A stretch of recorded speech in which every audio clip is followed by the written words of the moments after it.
Hello, Vince Crivelli here. Welcome today to Melbourne United headquarters. I'm joined by Dean Vickerman and I'm looking forward to giving everybody a much needed update on how we're progressing in what has been an unusually long off-season. Today's little presentation is brought to you by Dreamstreet, one of our fantastic partners who pride themselves on providing customers with big service and small cost. So book a consultation with the team today to find out how much they can save you on your home loan, just like they did me. Dean, welcome today. Unusual, mate. You and I wearing the masks, socially distanced. It's something that we're not quite used to. How are you going?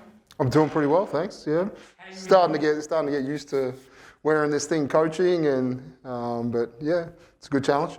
It is a good challenge, and we more than anybody will take the safety message very seriously. Having undergone an incredible off season, how are the team going? What are you seeing? What kind of update can you provide all of our members and fans? Yeah, our approach has been very gradual to make sure that our players that were affected by the virus, that we monitor them carefully and just gradually build back their load. But I think as a group, we've committed to that as well, and I think they've gelled really well, the group that we have so far. And Nick Popovich has spent a lot of time with this group in working on their conditioning, and we can see vast improvements in both their skill level and their strength and conditioning right now. Yeah, it's one of those areas where we always feel like the off-season doesn't provide us enough time for the team to come together. This off-season's been incredibly long, so the benefit of that little bit of time, even though we've had all of those challenges to overcome, is probably going to hold us in good stead. We've got eight of the 10-man roster signed. We've got 2 development spots signed. We've got 2 spots to go. What are we missing? What are you seeing, and where do you think that? How do you think that might end up for us? Yeah, I think there's a element in the big man department that obviously Sean Long gave us and Alex Pledger gave us last year.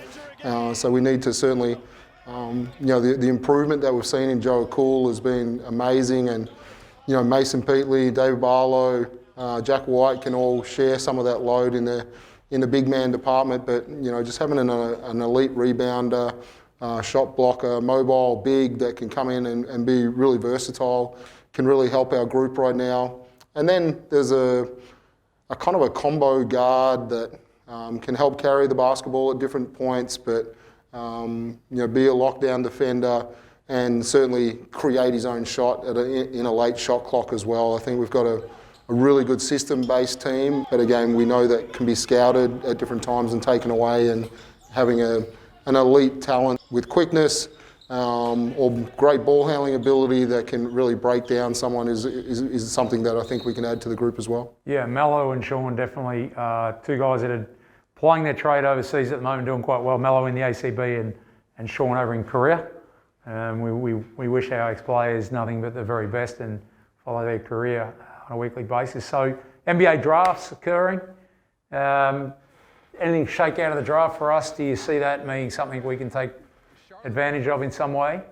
There has been some talk that there may be some good draft and stash opportunities, such as a Didi Lozada, Sydney did with him.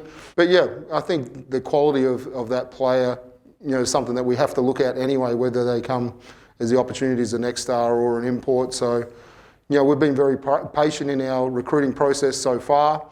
And but it's getting that time that we need to make the tough decisions over the next week or so, and certainly with travel restrictions and different things, it's going to take a little longer to get someone here. So we need to get active and make sure that we find the right 2 guys. Yeah, great segue. What is the timing? What are we? I know you and I have shared it, talk about this on a regular basis, but in terms of a timing for making a decision, we're probably tinkering on the brink now of the next 1 to 7 days to really narrow down and make some decisions. Yeah, I think both the draft and NBA free agency, impact our decisions right now.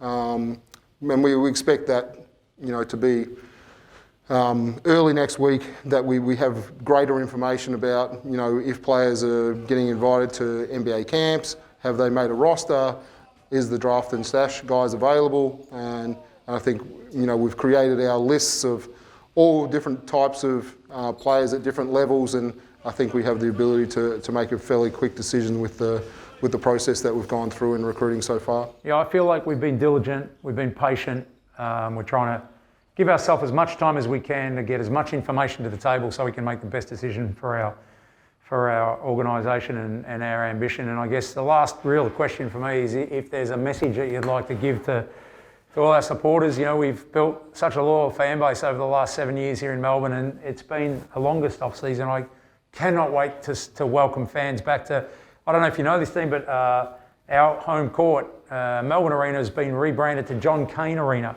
So I'm looking forward to welcoming all of our fans to John Cain Arena. I cannot wait to get them through the door. But is there a message that you'd like to maybe share for all our fans and supporters? Yeah, and I think John Cain was, I remember even when I was playing back in the day that Lindsay had a good relationship with John Cain. So that's really cool. I'll enjoy going to that arena even more.